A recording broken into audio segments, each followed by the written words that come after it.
근육이 만들어지는 데 시간이 얼마나 걸리는지, 가장 효과적으로 운동하는 방법이 무엇인지 궁금하신 분들은 이 영상을 보셔야 합니다.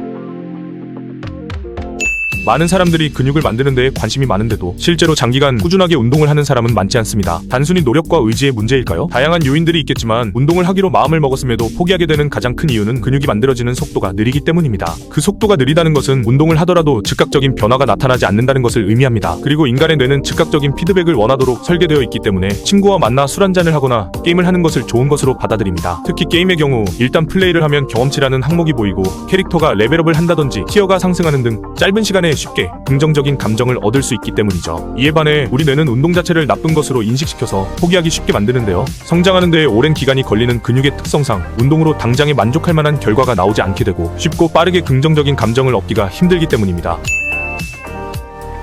운동의 효율을 높이기 위해서는 근육의 성장 원리를 아는 것이 도움이 되는데요. 딱 5글자만 기억하시면 됩니다. 손상과 회복. 우선 우리가 근력 운동을 하면 당연히 근육에 자극이 갑니다. 원래 능력치보다 더 강한 자극을 받은 근육은 더 이상 견디지 못하고 결국 근육에 미세한 상처가 생깁니다. 이 미세한 상처를 아물게 하기 위해서 필요한 것이 바로 단백질인데요. 단백질은 상처가 난 부위에 새로운 근육을 덮어씌우는 역할을 합니다. 덮어씌워진 새로운 근육은 더 강한 자극에 적응하기 위해서 만들어진 것이므로 새 근육은 원래 있던 근육보다 더 굵고 강한 근육으로 형성됩니다. 이러한 이유로 운동 시 더 높은 강도로 근육에 과부하를 주고 이를 회복할 수 있는 충분한 단백질을 공급해 주어야만 근육이 커지게 되는 것입니다.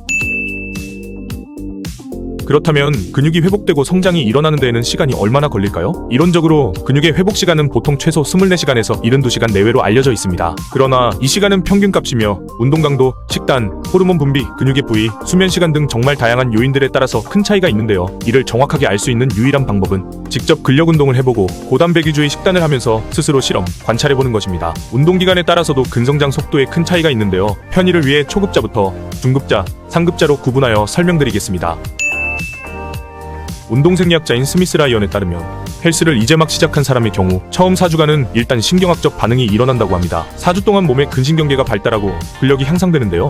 근육이 강해지기 위한 준비를 하는 일종의 적응기간이라고 보시면 됩니다. 이 기간 동안 몸이 충분히 적응을 하고 나면 그때부터 근육이 성장할 수 있는 환경 설정이 완료되는 것이죠. 환경 설정 기간은 올바른 운동법과 식단이 얼마나 지켜졌는지, 호르몬 및 유전적 요인의 상태가 어떠한지 등 여러 요인에 따라서 짧게는 3주에서 길게는 6주까지도 소요될 수 있다고 합니다.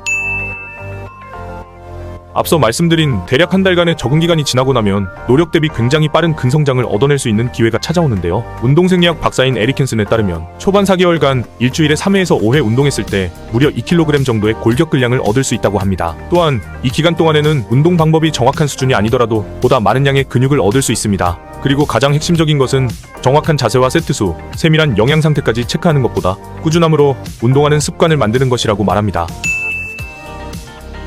꾸준한 운동으로 운동 경력 6개월을 지난 어느 순간부터 근성장의 속도가 현저하게 떨어집니다. 이 부분에 대한 원인을 밝히기 위한 연구는 아직 진행된 바가 없지만 유전적인 한계치에 도달할수록 근육의 성장 속도가 더뎌질 수 있다는 연구 결과가 존재합니다. 이때 근육 발달 한계치를 아는 것이 도움이 되는데요. 린 맥도날드의 추정치에 따르면 첫 해에는 연간 약 10kg의 근육 한계치를, 두 번째 해에는 약 5kg, 세 번째 해에는 2.5kg, 그 이후로는 연간 1.25kg 정도의 근육을 얻을 수 있다고 추정합니다. 이는 어디까지나 평균치를 추정한 값이므로 참고만 하시는 것을 추천드립니다.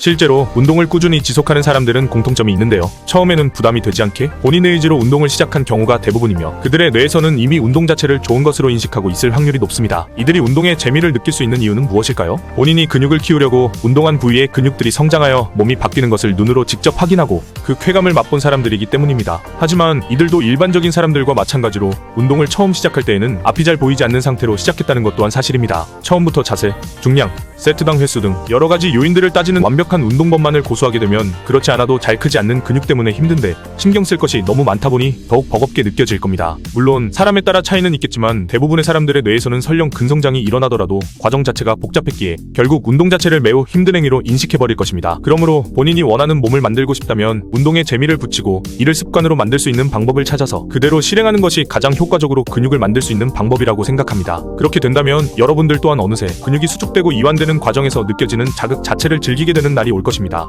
영상을 보신 모든 분들께서 운동을 재밌게 하면서 원하는 몸을 만드시길 바라겠습니다.